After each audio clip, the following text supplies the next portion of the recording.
Hola, buenas tardes todos juntos. También de mi parte es un gran placer poder estar hoy aquí. Soy el que viene de más lejos, creo, así que un especial honor de poder hablar hoy con ustedes. Como pueden ver, hablo castellano, así que nos facilita un poco la comunicación. Yo quiero seguir un poco hablando de un tema en el que estamos muy confrontados muchas veces los médicos que trabajamos con cannabis, que es el concepto de la evidencia, lo que ha hablado Paula Pinera antes, criticando que lo tomamos la evidencia siempre, o los estudios randomizados controlados, como la única evidencia que hay en la medicina. Hay más formas de evidencia. Pero quiero explicar que incluso cumpliendo lo que conocemos como evidencia científica, podemos llegar a trabajar tranquilamente con cannabinoides porque existe una evidencia también demostrada en estudios que cumplen este altísimo nivel de estadística o metaanálisis que demuestran que son eficaces. Entonces vamos a ver un poco en un ejemplo cómo funciona en otros países, de cómo se ha hecho, cómo funciona el sistema. Voy a explicar un poquito cómo funciona en Alemania para que lo tengamos en la mente y luego ir un poco hacia el tema de la evidencia. ¿Vale? Me han presentado ya, esto soy yo, soy alemán, he estudiado en Barcelona y finalmente he acabado en el mundo del cannabis terapéutico, actualmente viviendo un poco entre Berlín y Barcelona, trabajando en los dos lados. El sistema endocannabinoide. Una pequeña introducción, ya hemos visto en la primera charla una explicación muy intensa, muy buena preparación para las siguientes charlas de lo que es. Es un sistema endógeno de señalización que está prácticamente presente en todos los lugares de nuestro cuerpo. Es un sistema bastante viejo, se ve que según estudios de los receptores 400 millones de años, y lo que interesa casi más es que se ha conservado y ha evolucionado en su complejidad. Sistemas que evolucionan significan que lo estamos usando en el día a día, que son importantes en cuanto al funcionamiento de nuestro cuerpo, al que estamos usándolo. Funciones o habilidades que no estamos usando las vamos perdiendo. Un ejemplo fácil es que cuando nos parecíamos más a los primates, podíamos subir con los pies un árbol, nos agarrábamos con los pies. Esto hoy en día ya no hace falta. ¿Qué pasa? Pues ya no lo hacemos, ya no somos capaces. Como el resto ya se ha comunicado antes, está compuesto obviamente por los cannabinoides, sus receptores, los enzimas de síntesis y degradación y las vías de señalización. En cuanto al descubrimiento, ya se ha visto también ya antes, Raphael Mechoulam, el gran padre de la medicina canábica, se ha puesto la pregunta, oye, ¿por qué el cannabis es psicoactivo? Ha buscado la sustancia de las miles que hay dentro que produce la psicoactividad. Hemos encontrado el THC en el 64. Luego seguíamos para entender ¿y por qué el THC? ¿Dónde se junta? ¿O qué pasa con esta sustancia y por qué nos afecta? En el 90 descubrimos el primer receptor del sistema endocannabinoide, el CB1. El primer endocannabinoide en el 92, CB2, canales TRPV, GPR55 y así vamos siguiendo. Estamos viendo que es un sistema relativamente nuevo. Eso es una de las razones por las que todavía hay tantas preguntas para contestar. Sabemos mucho ya, pero falta mucho por delante y por esto ya vemos 30 años en la medicina no es especialmente mucho. Falta mucho más para descubrir todo esto. Lo que hemos visto cómo funciona la medicina con cannabinoides. Pues bueno, tenemos los receptores de los cuales hemos hablado y tenemos ciertas sustancias que se parecen a lo que producimos nosotros mismos, los endocannabinoides, y de esta manera pues modulamos un sistema y modulamos las funciones que tiene este sistema. Esto puede ser con endocannabinoides producidas por nosotros mismos, fitocannabinoides de la planta o los sintéticos, que hemos visto que de toda la línea me uno a mis colegas, trabajamos con planta completa y con fitocannabinoides, pero los sintéticos en cuanto a algunos estudios nos han ayudado a entender la afinidad a receptores, por ejemplo. Entonces de ahí vienen principalmente los sintéticos. Esto ya lo hemos visto por Paula Pinera antes, las funciones básicas. Si este sistema cumple estas funciones y todos funcionan bien, comemos bien, dormimos bien, nos logramos relajar, nuestro sistema nervioso está protegido y logramos olvidar cosas que deberíamos olvidar, más o menos estamos bien, estamos sanos, funcionamos. En cuanto a las funciones, para un poco más en detalle, ya se pueden ver, ya hemos visto la lista antes, que son múltiples las funciones en varios sitios, en varias funciones vitales. El sistema endocannabinoide es crucial, entonces ya vemos aquí que va desde el apetito, el dolor, la división celular, hormonas, dormimos, no dormimos, todo tiene una influencia ahí, por eso el tema es tan complejo y tan complicado, ¿no? Entonces, yo quiero entrar un poco en la situación en Alemania. ¿Qué ha pasado ahí en Alemania? Porque no se ha inventado algo nuevo, simplemente se ha visto, hay un antes y después del 10 de marzo del 2017. ¿Por qué? Porque es la fecha de la ley de la regularización del cannabis terapéutico en Alemania. Estamos viendo que estamos hablando 2 años y medio atrás, más o menos. ¿Qué pasó? Bueno, desde el 2005-2006 han habido los primeros casos donde en Alemania los pacientes han denunciado al Estado alemán ante la posibilidad, ante la existencia de una sustancia que beneficia su salud y que el Estado no les permite el acceso a dicha sustancia. Esto ha ido de la primera instancia a la segunda, a la tercera, a la cuarta, al juicio supremo social de Alemania, y han ganado los pacientes. El Estado, el juez ha decidido de que es verdad que el Estado tiene el deber, según los derechos básicos de la Constitución alemana, de tener acceso a dicha sustancia. ¿Qué ha pasado? Pues estos pacientes denunciando han recibido un permiso excepcional del uso, es decir, que se podrían usar cannabis como medicina. Excepcionalmente, un trabajo bastante grande, pero como se ve en la estadística, en los siguientes años ha ido subiendo, subiendo, subiendo. ¿Por qué? Porque un caso, una enfermedad definida como suficientemente severa para usarlo, claro, hay otro, es una enfermedad ejemplo, otros pacientes con la misma enfermedad tienen el mismo derecho y ni siquiera tienen que ir tanto al juicio supremo de Alemania, porque es ya definido como tal. Y se ve que hasta 2016 un aumento bastante importante perdón, de estos permisos excepcionales de uso. Entonces, hasta llegando al 2016, el Estado alemán decide, vale, esto se nos está yendo un poco de las manos, tenemos que actuar, tenemos que regularizar de alguna manera el acceso a esta sustancia porque cada vez más pacientes lo están usando. Entonces, ¿qué crea esta ley? Y es un ejemplo de una ley para la regularización del cannabis, pero creo que no tenemos que siempre reinventar todo, ¿no? Es que hay ciertos países, podemos coger algo positivo de aquí, algo positivo de aquí y de otro lado y juntarlo y crear nuestro sistema, por eso como ejemplo. En la ley alemana no hay una lista de indicaciones y patologías. ¿Esto por qué lo digo? Porque es muy importante, porque hay el Sativex como indicación para la esclerosis múltiple como primer fármaco definido con contenido de cannabinoides. En muchos países se puede usar solo para la esclerosis múltiple y la espasticidad asociada. ¿Nos sirve solo ahí? No. Nos sirve en cualquier tipo de dolor crónico, especialmente neuropático o cualquier otro tipo de espasticidad. Entonces, ¿por qué no usarlo?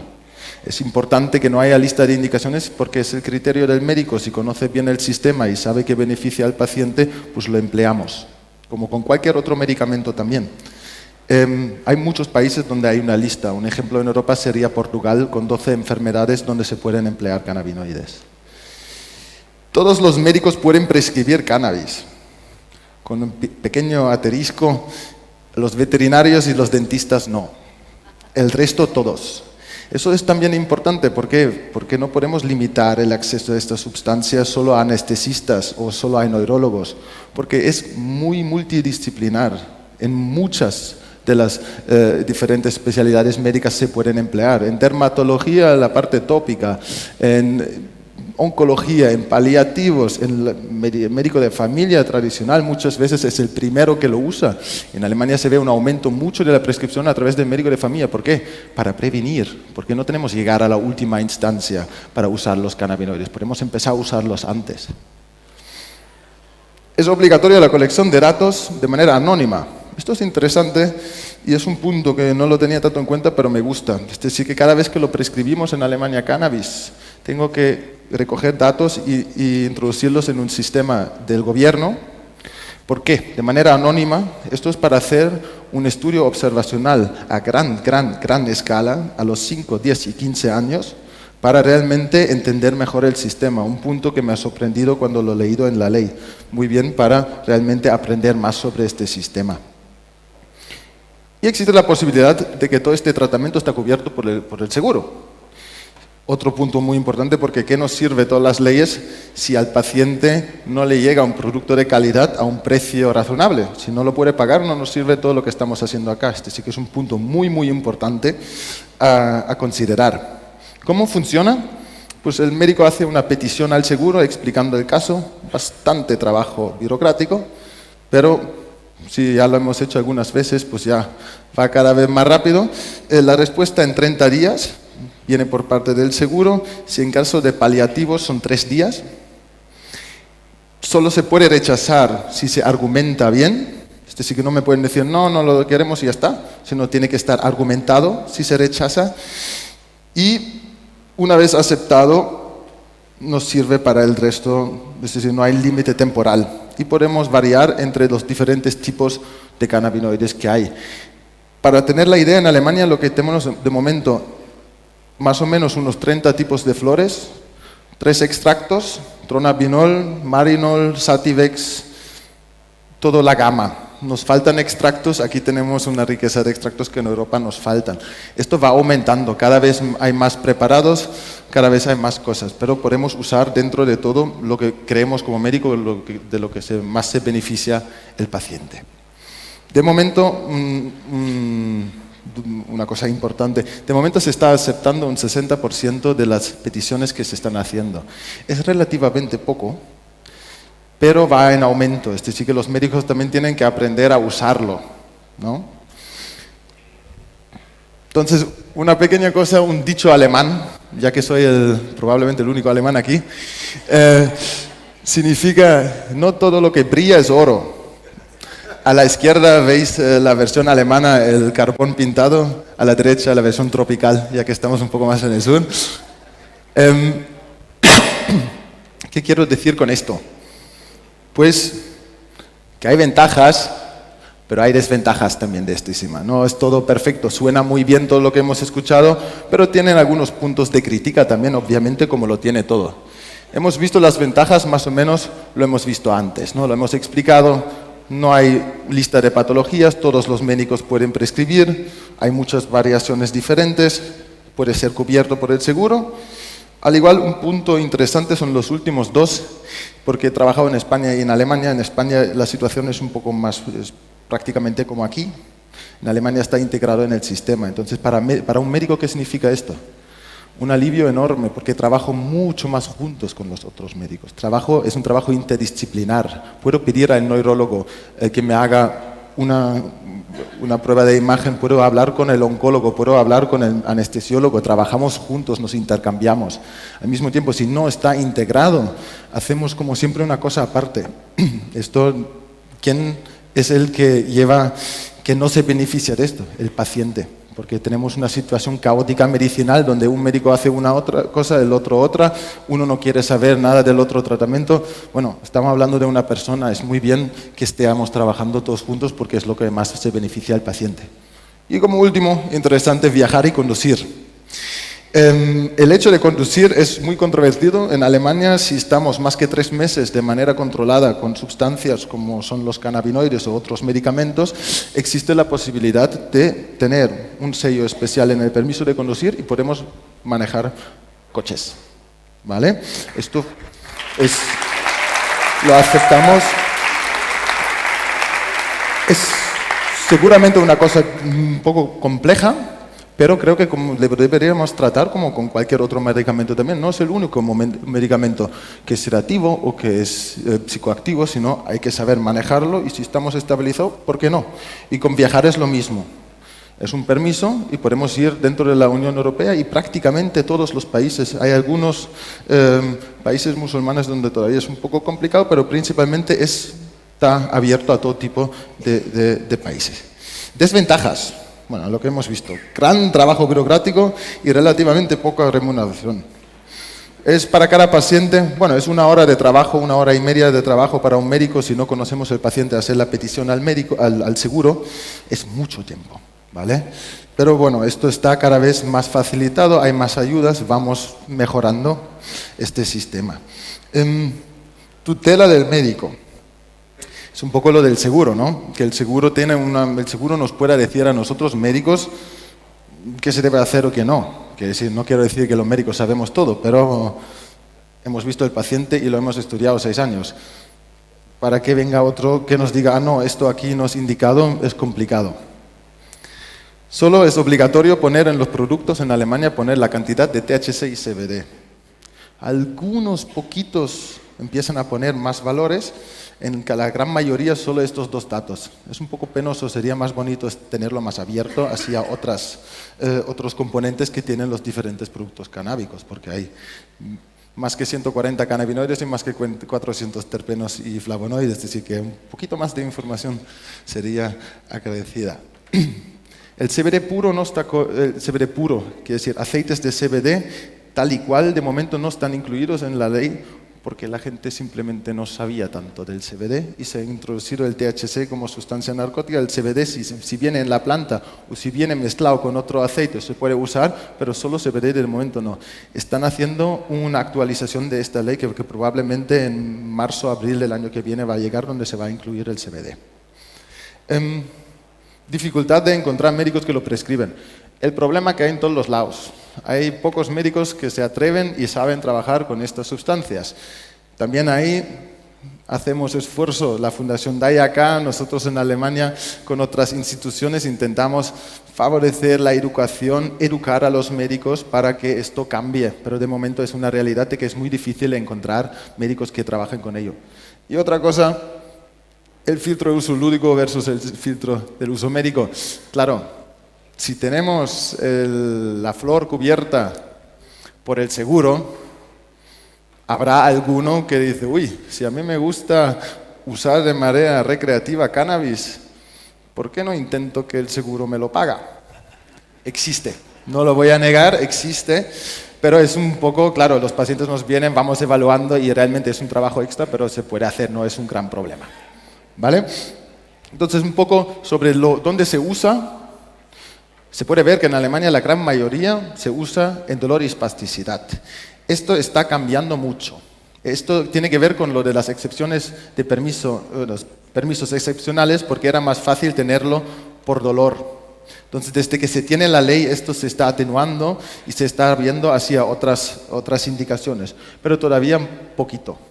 Como podéis ver, epilepsia muy infrautilizada en Alemania y otras enfermedades, ansiedad, insomnio, enfermedades inflamatorias intestinales se está todavía infrautilizando, pero el dolor se está reduciendo, bueno, la proporción del dolor se está reduciendo y el resto también está aumentando. Para entrar en una parte de la charla, ahora conocemos un poco el sistema, voy a empezar a hablar un poco de lo que es el dolor y los estudios randomizados controlados. El dolor es un buen ejemplo, ¿por qué? Porque ya sabemos mucho sobre los cannabinoides del dolor, una de las primeras indicaciones que hemos tenido.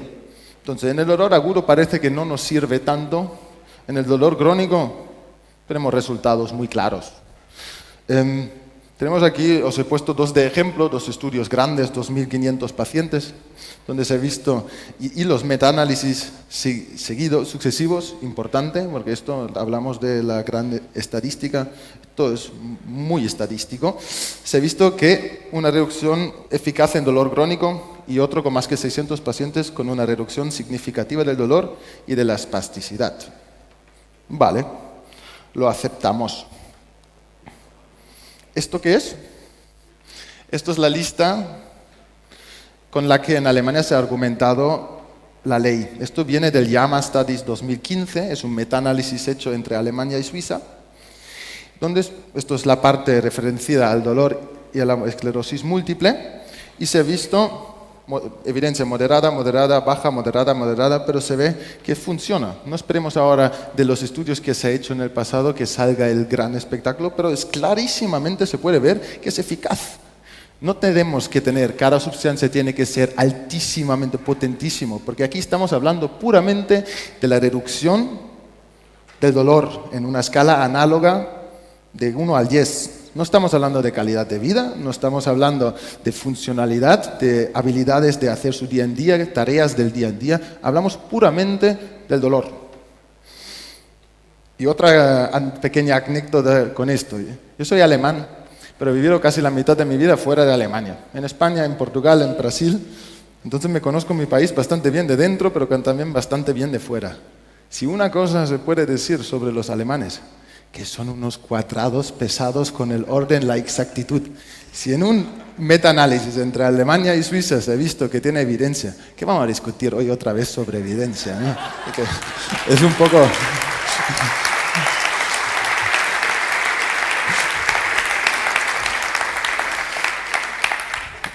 Bueno, esto aparte. Unos guidelines para que sepáis un poco qué es el estado actual. La Federación Europea del Dolor dice, vale, como si los tratamientos de primera y segunda línea no van, lo podemos usar. Esta funciona. Un poco con cuidadito, pero bueno. Siguiente. De estudios neurológicos. Segunda y tercera línea también.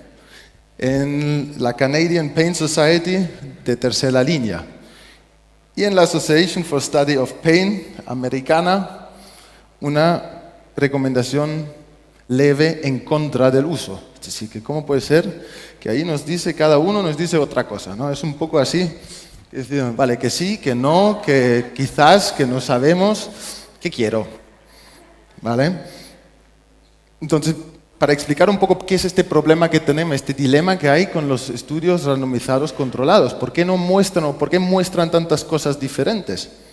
Bueno, es importante analizarlo en cuanto al cannabis, porque es que hay sustancias que no se pueden evaluar como otras. Los estudios de tal manera vienen de estudios del inicio del ciclo pasado por los antibióticos. Es decir, que ahí la eficacia es mucho más fácil de describirla porque crece o no crece. En el cannabis es mucho más amplio para definirlo de tal manera. Hay muchos parámetros a tener en cuenta. Y aquí os he explicado algunos por qué hay tanta controversia y por qué salen tantas cosas diferentes, ¿no? Primero, la preparación. En muchos de los estudios que tomamos como referencia, no está diferenciado entre lo que estamos usando de cannabinoides o de tipos de cannabis. Ahí dicen, vale, 3 gramos de cannabis diario y miramos el resultado. Esto es, se lo han comido, se lo han fumado. ¿Cómo es? ¿Qué tipo de cannabis? ¿Era índica? Nos va a salir efecto secundario que estamos dormidos todo el día. Nos sale sativa, al igual todo el mundo está con taquicardia y nervioso. Ojo, cambia mucho el efecto según lo que estamos utilizando. Y no se habla de ninguna manera de otros cannabinoides y terpenos. Casi siempre THC, luego vino THC y CBD, pero del resto no se habla. Pero ya sabemos hoy en día que tiene una gran influencia sobre lo que es el resultado final. El enfoque en parámetros puramente estadísticos, es un poco lo que hemos dicho antes. Una cosa es la escala análoga del dolor, importante sin duda, pero hay otros parámetros que son muy importantes cuando usamos cannabis. Porque no es puramente el dolor, quizás ni siquiera es la reducción de dolor que usamos con el cannabis. Tolerar el dolor, vivir mejor con el dolor. Transformar un dolor que queremos tirarnos de la ventana a uno que decimos, bueno, me duele bastante, pero voy a dar una vuelta, voy a ver a mi nieto, voy a salir, me voy a poner mi música, abro la ventana y me siento un poco mejor. Soy capaz de salir. Prevenimos estrés, prevenimos depresión relacionada con el dolor, que va muchas veces mano en mano. Es decir, que no es solamente el dolor mismo el problema, sino todo lo que provocamos o el dolor crónico provoca alrededor. La experiencia previa contra cannabis naive, eso significa alguien que nunca lo ha tomado. Hombre, tiene mucha influencia. Simplemente no necesitamos ser un gran porrero para empezar a usar cannabis, no. Pero hay ciertas reacciones, al THC hay que acostumbrarse, hay que ayudar al paciente en cuanto a esto, y si alguien lo ha usado previamente con una mala experiencia, por ejemplo, es importante saberlo. Pregunto yo en mi consulta, cada paciente ha tenido experiencia previa con cannabis y ha sido positiva o negativa. Da igual si ha sido 40 años atrás. Una vez una experiencia mala, Vamos a enfrentarnos a esto con una cierta preocupación diciendo, ay, ¿cómo me siento hoy? Unos dicen que es una droga, ahora el doctor me lo ha dado, ¿qué voy a hacer? Importante saber esto para empezar a dosificarlo bajo, medio, alto y también, claro, los efectos secundarios serán diferentes y el efecto en sí mismo también será diferente. Luego ya llegamos, pero hay que saberlo a la hora de iniciarlo. El blindaje, muy importante. ¿Quién sabe? La regla número 1 de cannabis, sabemos que, esto sí altera la percepción, esto coloca. Bueno, en los estudios también. Es decir, que si trabajamos con cantidades mediadas o altas, a la que miramos el que recibe placebo lo sabe. ¿Por qué? Porque los otros lo están notando y uno mismo no. Entonces, ¿cómo vamos a ser un doble ciego si no notamos en el efecto? Una complicación muy tonta, pero que vamos a tenerla en el estudio. Poca información sobre vía y dosis empleada, volvemos a lo de antes. Es un problema. Comparamos manzanas con peras, con piñas, con cocos. No es lo mismo. No es lo mismo si es supositorio, oral, sublingual, vía inhalada. No es lo mismo. Índica, sativa, una proporción 1:1. Enriquecido de terpenos 1 o terpeno 2. La cosa cambia, no hay un cannabis, hay miles de cannabis y hay que saber cuál estamos usando, porque luego no podemos meter 25.000 cosas diferentes en un cubo y esperar que nos sale un resultado en el otro lado en cuanto al dolor. Hay que saber, vale, usamos esto para el dolor, esto para el insomnio. Si empezamos a usarlo conscientemente y bien, nos van a salir también diferentes los estudios randomizados controlados, pero no podemos esperar de todo tipo de cannabis que nos reduce el dolor. Sería una pena, tiene mucho más funciones, ¿no? Y la duración corta y muestra pequeña. Esto es un problema porque es costoso. ¿Quién lo paga?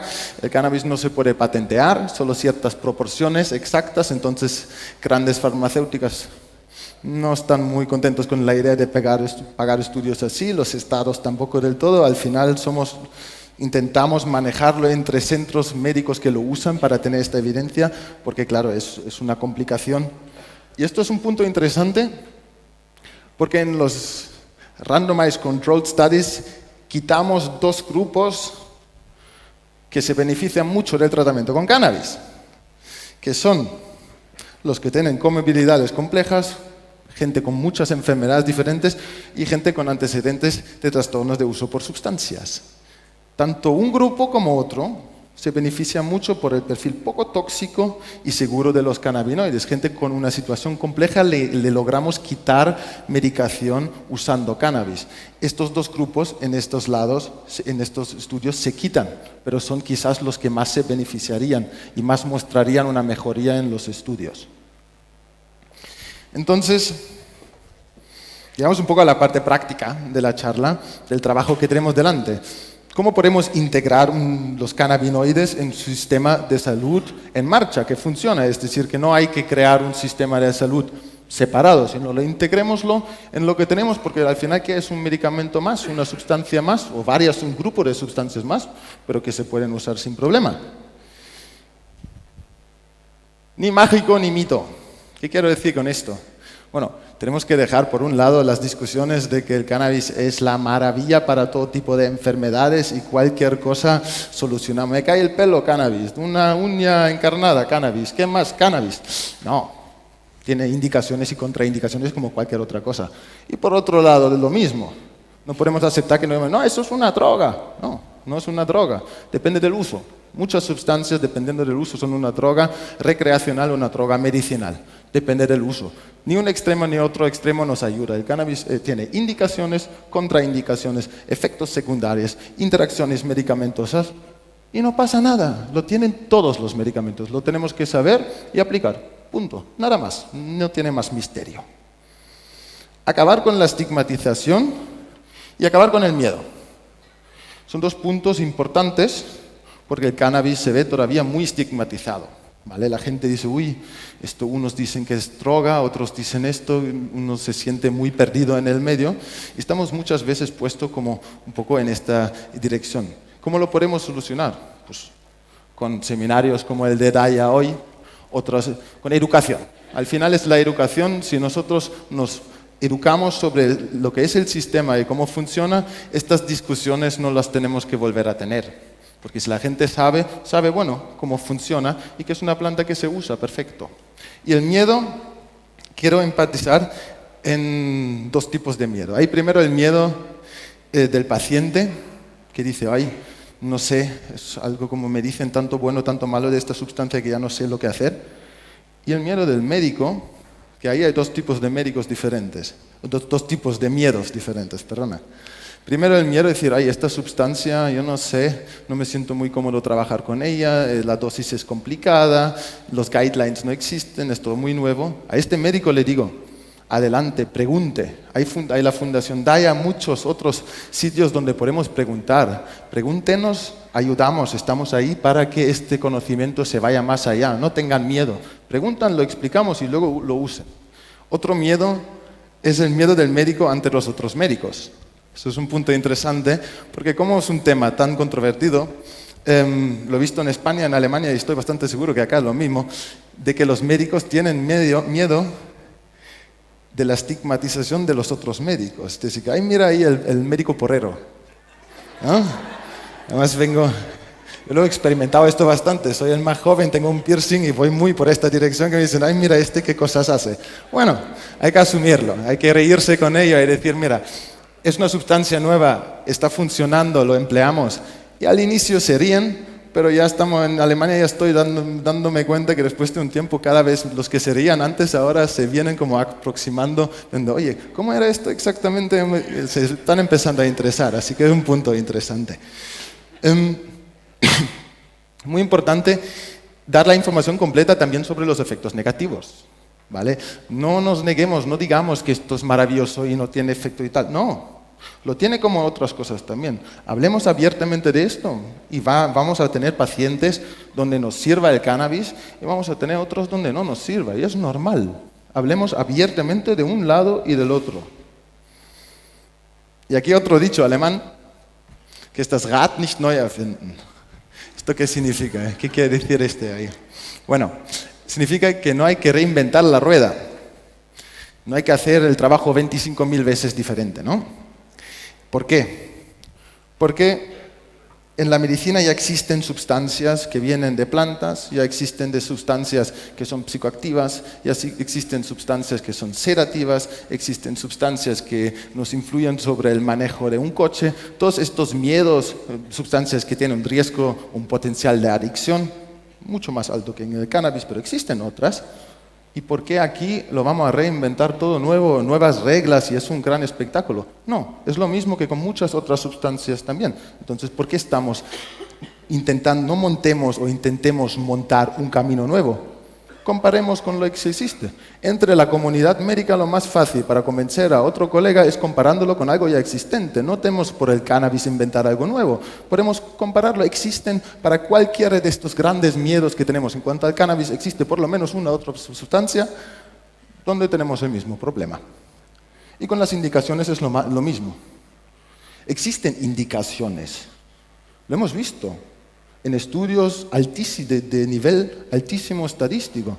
Por lo menos ahí utilicémoslo. Y para las otras indicaciones, empecemos a investigar más. No digamos, no, esto no lo queremos. No, pongamos este ánimo, esta fuerza de denegación, convertimosla en algo positivo y decimos, no, investiguemos más y habrán sorpresas positivas y negativas. Vamos a ver en algunas indicaciones que nos sirven. Dice, jolín, ¿cómo puede ser que aquí nos ayuda? Y vamos a tener otras donde estamos seguros que nos iban a funcionar y no funciona. Pero para esto está, para probarlo, ¿no? Y para demostrarlo un poco, para poner un hecho bastante interesante, algo del Instituto Nacional de Salud de Estados Unidos, ¿vale? Ahí, si se lee, principalmente lo que están diciendo que marihuana no es completamente benigno, es una sustancia o un medicamento potente, con muchos diferentes efectos, pero excepto los efectos nocivos del hecho de que lo fumamos, todos los efectos son efectos que son, en cuanto a otras medicaciones, toleradas. Es decir, ¿qué más queremos? Es lo mismo que no hay una situación especial canábica. Es lo que he demostrado, que es lo mismo, y lo dice el Instituto Nacional de Salud de Estados Unidos. Entonces, llegando un poco al final de mi presentación de hoy. Yo, como he dicho al inicio, vengo desde muy lejos, hemos estado antes en Argentina, ahora estamos acá. Es un gran placer ver cómo trabajamos mundialmente con este tema, con tanto amor, tanto alma y tanta lucha. Trabajemos juntos. No hace falta que estemos en cada lado del mundo demostrando las mismas cosas. Conectémonos, trabajemos juntos, aprendamos unos de otros, ¿vale? Y sobre todo, en cuanto a la situación chilena ahora que estamos actualmente aquí. Estamos en momentos de juicios, en momentos donde volvemos a una discusión que la tuvimos en los años 90, una discusión de que sí, en general, los cannabinoides nos sirven en la medicina. No tenemos este tiempo para esperar, tenemos pacientes que nos están esperando, estamos volviendo 20, 30 años atrás para discutir las mismas cosas que ya discutimos. No puede ser.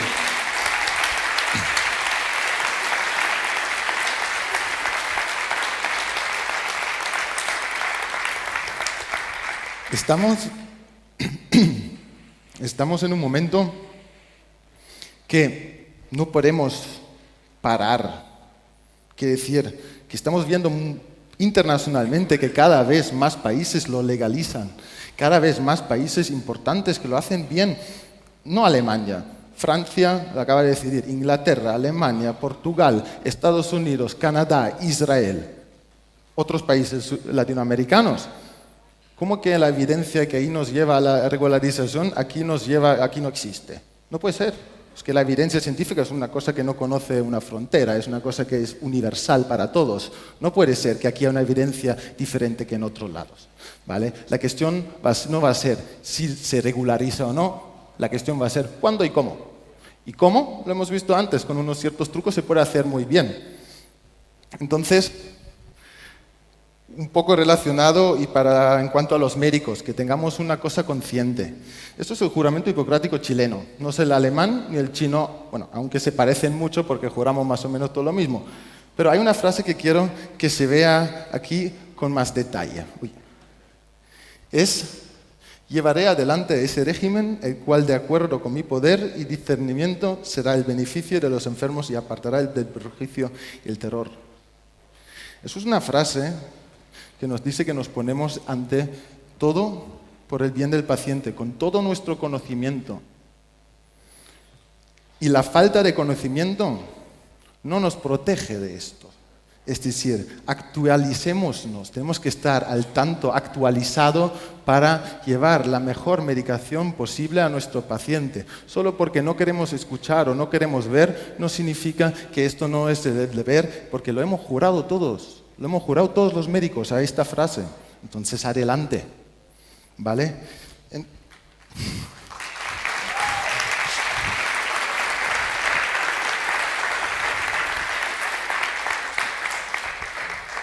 Quiero acabar con una frase que es dedicada a los que critican, a los que se opongan, a los que no quieren ver para adelante sino para atrás, sino los que bloquean todo este camino, ¿vale? En el camino que estamos luchando, estamos los médicos acá, los médicos y médicas, las enfermeras y enfermeros, terapeutas, psicólogos, mamás, papás, abuelas, estamos todos luchando para que a un paciente le llegue la medicación que merece. Y la frase con la que quiero acabar está dedicada a los que critican, es una frase de un gran ídolo mío y de muchos nosotros, un gran investigador en cuanto al cannabis terapéutico, que es Ethan Russo, un amigo nuestro. Y quiero que todo el mundo que critique, que tenga consciente esta frase, ¿vale? Muchísimas gracias.